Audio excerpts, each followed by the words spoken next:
আসসালামু আলাইকুম আপুরা ভাইয়ারা, কেমন আছেন? আশা করি ভালো আছেন। আজকে আমাদের বাসায় গ্যাস নেই, তাও কষ্ট মষ্ট করে রান্না করতেছি।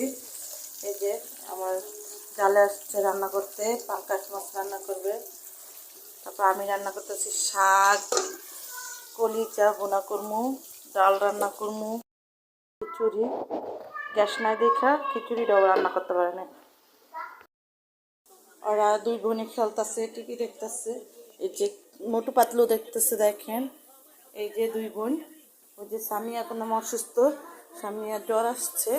এই যে আমার মেয়ের জ্বর আসছে, পিছনের কাপড়টা সরাই দিই।